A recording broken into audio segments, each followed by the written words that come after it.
Got Aaliyah Boston in the face and then, brushed back. Got her in the eye. And a lot of people are wondering is like, first of all, why was this not an ejection? And should it be a suspension? Look at that play again. Brittney Griner's hand wasn't even close to the basketball, not even 3 feet away. Her arm swung right across Aaliyah Boston's face and hit her in the eye. She didn't even try to get the ball. This wasn't a basketball move that went bad. This was payback, pure and simple. The fact that people are even arguing about whether she should be suspended shows how this league treats player safety when certain players get hurt. And after she got... Look, the ball's nowhere to... she goes... Griner makes no attempt to grab the ball here.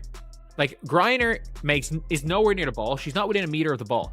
The ball is not within a meter of her by the time she grabs Aaliyah Boston's face. There's no question about it that, it's intentional. And if you guys know what had happened in the previous possession, they got their arms tangled up.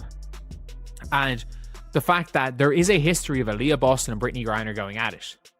Here's why this is different from a normal hard foul. Just 25 seconds before this happened, Griner and Boston got their arms tangled up while fighting for position. You could see Griner getting angry, then on the very next play, Griner got her chance and took it.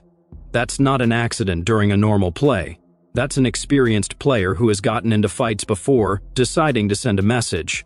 The refs only called it a common foul, not even a flagrant one, just a regular foul, like she barely touched her. The problem isn't that refs miss calls during the game. That happens in every sport. The real problem is what happened after the game ended, or really, what didn't happen. It is a bit of a concern because they're not going to be. Because it is Aaliyah Boston. Realistically, because it's Aaliyah Boston, it's not going to be seen as a concern because, unfortunately, because of proximity to Caitlin Clark, amongst the WNBA media, it's fair game. Aaliyah Boston is fair game. Aaliyah Boston's fair game, Lexi Hull's fair game, Sophie Cunningham's fair game. You are allowed her to go out. Think about what Unrivaled says they're all about. This league says they put players first, care about safety, and do things differently. They let players skip games if they're not feeling good mentally. They've been super careful about injuries. Diana Taurasi missed games this season for rest and recovery. They say they take great care of their athletes. But when one player deliberately hits another player in the face in a move that has nothing to do with basketball, suddenly all that careful thinking disappears. No extra punishment, no review announced, no statement about bad behavior. Just silence. If Aaliyah caught Brittney Griner with this, I fully believe that Aaliyah would be suspended by Unrivaled. I fully believe it. But because in the psychotic world of the WNBA, Fever players are fair game. Whether that's fair game from commentators, fair game from the media, fair game from other players. You are allowed to attack their... Here's the uncomfortable part we need to talk about. There's a pattern here that's bigger than just this one incident. Aaliyah Boston plays for the Indiana Fever. She's Caitlin Clark's teammate, and over the past year we've watched Fever players become targets in a way other players aren't. J.C. Sheldon slid through Sydney Colson's knees from behind in a play that would get you kicked out in soccer. Colson got hurt. Sheldon only got a common foul. No suspension, no fine, barely any discussion. That same play in an NBA game would have gotten an immediate ejection and a multiple-game suspension. But Colson was wearing a Fever uniform, so everyone forgot about it fast. Unrivaled, unfortunately, is a lot of the way Unrivaled is old WNBA media. So nothing will be done with this. Absolutely nothing will be done. Nothing will be done. And I don't think in general that something like this you could say, oh yeah, is worthy of a suspension. But when it comes to Unrivaled and it being this buddy league and players, you don't actually have to play.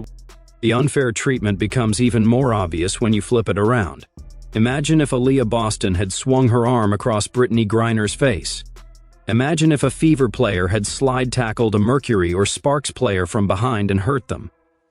Do you honestly think the response would be the same? Unrivaled would have announced a review within hours. WNBA media people would be demanding suspensions on social media. There would be articles about dirty play and protecting star players. We all know this because we've seen it happen before. The league has shown it can act quickly on punishment when it wants to. They just choose not to when the victim is wearing the wrong jersey. Just a little small bit of history. We've seen Brittney Griner swing elbows. We've seen Aaliyah Boston Leah Boston does a Leah Boston things. When she drops steps, she keeps her arms high, and it's very like.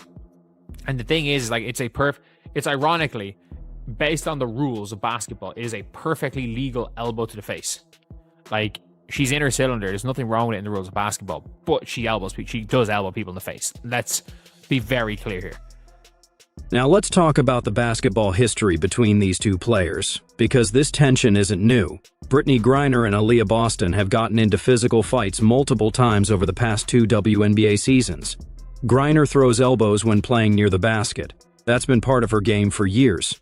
Boston keeps her arms high when she gets in position, and yes, she's caught defenders in the face with legal but tough elbow positioning. The difference is that Boston's contact happens in her own space. According to basketball rules, a player owns the space directly above them. When Boston turns with her arms up and a defender runs into her elbow, that's a legal play. It might be physical and might even hurt, but it's within the rules. What Griner did wasn't in any legal space. It wasn't a basketball move at all. It was a swing at someone's face after the ball was gone.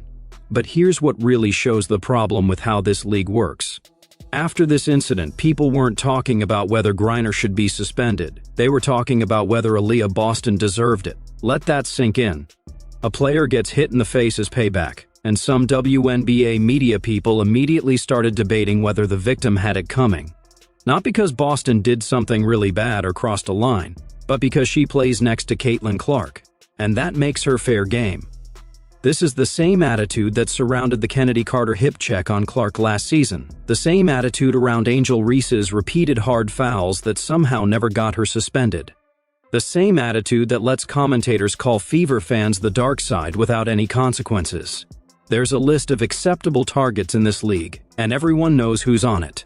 Unrivaled inherited this culture from the WNBA, and they're keeping it going, maybe even making it worse. At least the WNBA had the excuse of being an old league with lots of politics.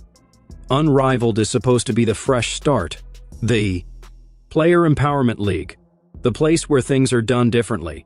Instead, we're watching the same patterns with a new logo. Players can skip games whenever they want, but player safety only matters for certain players. Physical play is celebrated as toughness unless it's directed at the wrong person. Then it's either ignored or justified. And the most frustrating part is that this isn't complicated. You don't need a long review or multiple camera angles to see what happened. Griner swung at Boston's face after the play was over, following an earlier fight between them. That's textbook extra punishment territory in every professional league. A 1 or 2 game suspension with a clear message that payback hits to the head won't be tolerated. But that would require Unrivaled to actually enforce rules consistently. It would require them to protect all players equally, not just the ones who fit their favorite narrative. And based on everything we've seen so far, that's not happening.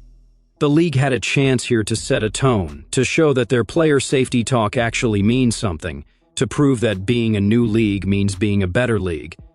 Instead, they chose silence. They chose to let it slide, and in doing so, they sent a clear message about whose safety matters and whose doesn't. So when the next incident happens, and there will be a next incident, remember this moment. Remember that the league had a chance to draw a line and chose not to. Remember that player safety depended on which jersey you wear.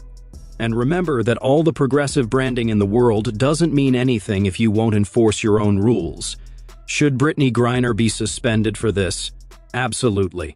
Will she be? We both know the answer. Because in this league, some players are protected and some are fair game. And until that changes, we're going to keep having the same conversation after every incident. Drop a comment and let me know what you think. Should Unrivaled suspend Griner, or are we overreacting to a common foul? And if you think Boston deserved it, explain why, because I genuinely want to understand that perspective.